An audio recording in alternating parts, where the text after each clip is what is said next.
뉴스 속 경제 이슈는 더 쉽고 깊게, 최신 고용 동향은 더 빠르게 전해드리는 고용브리핑 365 시간입니다. 신세롬 기자와 함께하겠습니다. 어서 오세요. 자, 오늘은 어떤 이슈 준비하셨나요? 네, 코로나19 사태가 장기화하면서 고용 흐름도 바뀌고 있습니다. 이 정보통신이나 금융보험 같은 비대면 서비스업 고용은 회복됐지만 도소매와 음식, 예술 등 대면 서비스업 고용은 지속해서 감소하는 추세입니다. 여기에 또 기업의 구인난은 확대되고 있는데요. 취업 준비생은 늘고 있는 노동시장의 불균형까지 나타나고 있습니다. 이슈픽에서 짚어봅니다. 네, 위드 코로나, 즉 단계적 일상 회복이 시작은 됐지만 다시 고용 시장이 활성화되기까지는 시간이 걸릴 텐데요. 현재 일자리 상황은 어떻습니까? 네, 최근 고용 흐름을 분석해둔 보고서가 있습니다. 네. 이 한국경영자총협회가 발표했는데요. 이 내용을 보면 서비스업 고용의 경우 이 비대면 분야에선 회복세를, 대면 분야에선 지속적인 감소세를 보이면서 네. 양극화가 뚜렷하게 나타났습니다. 코로나19 확산 시기에 고용 감소폭이 상대적으로 작았던 비대면 서비스업 고용은 올 1분기 플러스로 전환된 뒤 점차 증가폭이 확대되고 있는데요. 이 반면에 코로나19 충격이 컸던 대면 서비스 고용은 여전히 감소세인 겁니다. 또 이 가운데서도 도소매업 취업자 감소는 주로 5인 미만 사업장에서 나타나고 있습니다. 네. 해석을 하자면 비대면 문화가 확산하면서 작은 규모의 가게 같은 경우에는 직원을 줄이는 일이 그만큼 많았다는 건가요? 네, 실제로 배달 음식을 시켜 먹는 사람들이 많이 늘어났지 않습니까? 네. 이 코로나19로 키오스크를 설치하는 등 비대면 소비 문화 확산이 되면서 이런 영향이 있는 것으로 보입니다. 또 그동안 공연장이나 경기장에서 취식이 불가했는데 이렇다 보니 예술과 스포츠 영역의 고용 감소 역시 컸던 상황입니다. 다만 대면 서비스업 중 교육 서비스업 고용은 2분기부터 다시 살아나는 모습입니다. 네. 올해 들어서 대면 수업이 확대된 영향으로 보입니다. 네, 그런데 기업과 구직자가 온도차도 더 커지고 있는 것 같습니다. 구인난이 크다는 이야기가 여기저기서 들리는데 또 기업은 기업대로 일손이 부족하다는 목소리가 나와요.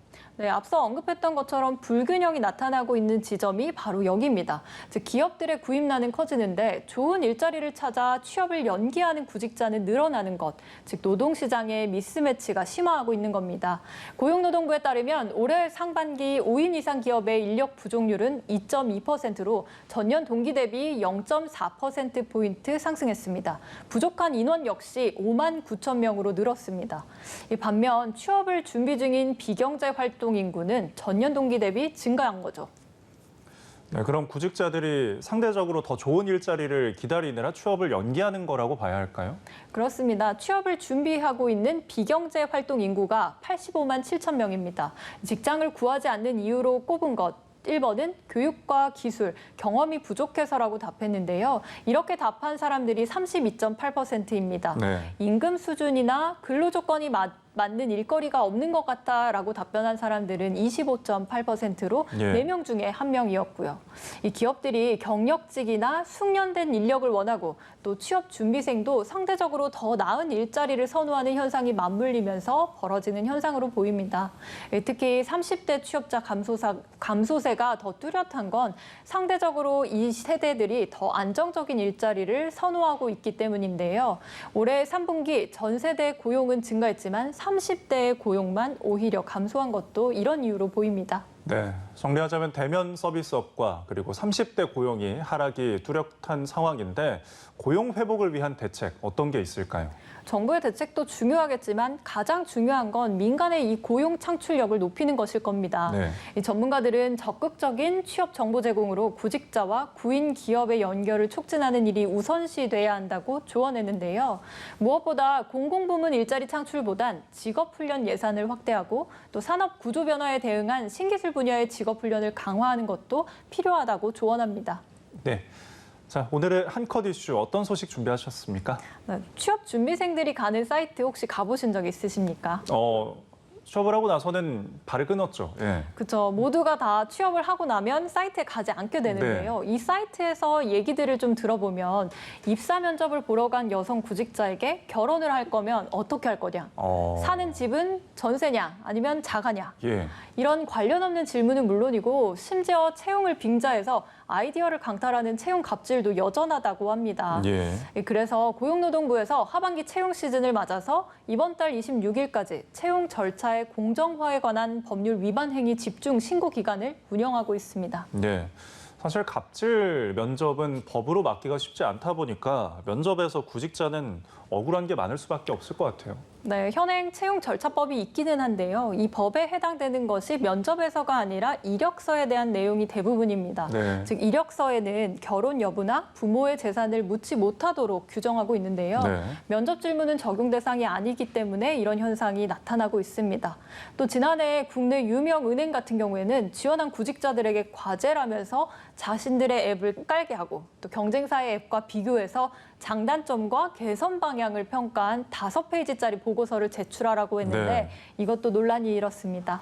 예, 이 정도면은 거의 직원 수준으로 시킨 게 아닌가 싶은데요. 어디까지가 능력 검증인지 또 애매한 경우가 참 많은데, 자, 채용 절차법 위반 행위 단속 대상은 어떻게 되나요? 네, 채용을 빙자해서 아이디어를 모으거나 또 홍보하거나 또 공고에 냈던 채용 조건과 다른 채용 조건을 내세울 경우에는 단속 대상이 됩니다. 채용과 관련한 금품 수수나 부당한 청탁, 압력, 무엇보다 직무와 무관한 정보 요구, 또 수집도 신고할 수 있습니다. 채용 절차법이 시행된 2019년 7월 이후 법 위반으로 신고된 건수는 모두 775건인데요. 유형별로 보면 구직자의 키나 체중과 같은 신체적인 조건 혹은 출신 지역, 혼인 정보 등 개인 정보를 요구했다는 신고가 절반을 넘었습니다. 네. 55.2%였고요. 그 다음으로는 거짓 채용 광고, 또 채용 서류 반환 의무를 지키지 않은 것도 그 뒤를 이었습니다. 네. 신고를 할 때 사실 중요한 게 익명성 보호인데 어디로 신고하면 됩니까? 네, 우편, 전화 모두 가능한 상황입니다. 예. 구직자는 고용부의 홈페이지에 들어가서 민원마당이나 지방고용노동관서에 방문하거나 모든 방법을 쓸 수 있는데요. 집중 신고 기간 중 위법 사례는 즉시 접수되고 위반 사항이 발견되는 즉시 형사고발 등 법적 조치도 이뤄지게 됩니다. 또 이런 일이 발생해서 구직자들이 피해를 보지 않도록 현장 지도와 점검 기간도 갖기로 했습니다. 어제부터 연말까지 운영되고요. 지도와 점검에서 자율 개선을 촉구해 나가겠다는 방침입니다. 네, 위드 코로나가 시작될 만큼 소비 심리가 살아나고 경제 회복에 대한 기대감이 큰데요. 전반적인 고용 지표에까지 훈풍이 확산하기를 기대해 보겠습니다. 오늘도 신세롬 기자와 함께했습니다. 고맙습니다. 지금까지 고용브리핑 365였습니다.